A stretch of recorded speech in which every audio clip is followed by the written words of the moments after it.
Jasmin Jerič, kako prav nam je pravzaprav v temle položaju, v katerem trenutno smo v pokalnem tekmovanju, prišel tale obračun, tale štajerski derbi z Mariborom, tukaj mislim iz vidika samozavesti, iz vidika motivacije in pa tudi gostote tekem smo se uspeli spočiti pred najpomembnejšim srečanjem v dosedanjem delu tekmovalne sezone.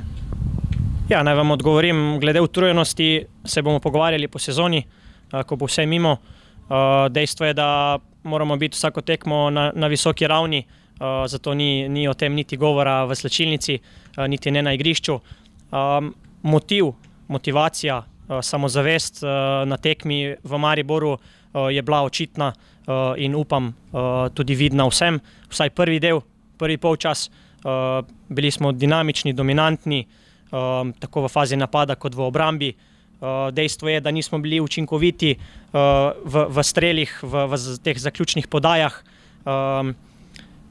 in končnim, nažalost, neuspehom, ampak tekma je že za nami, treba je gledati naprej. Za kako kakovostnega nasprotnika velja Kalcer, smo se zavedali in tudi opozarjali pred prvim medsebojnim obračunom. Vsi tisti, ki nam niso verjeli, so se lahko o tem prepričali na tej prvi tekmi, pred drugim dvobojem pa Jasmin. Ničesar ne prepuščamo naključju. Končnico današnjega treninga smo namenili tudi strelom z bele točke. Ja, Radomljani so izjemno kakovostna ekipa, tako je potrebno tudi gledati. Ne glede na to, da so drugoligaš. Kot vodstvo strokovno ne prepuščamo ničesar naključju, trening je temu tudi namenjen in prav je, da smo tudi izvedli 11-metrovke, seveda si pa ne želimo, da bi do njih prišlo.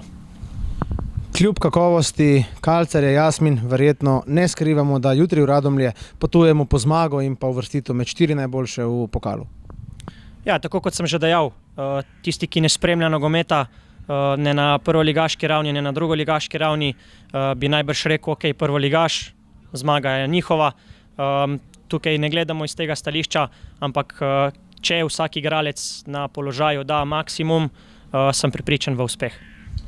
Naj se ti besede pozlatijo, Jasmin, hvala in srečno. Hvala tudi vam.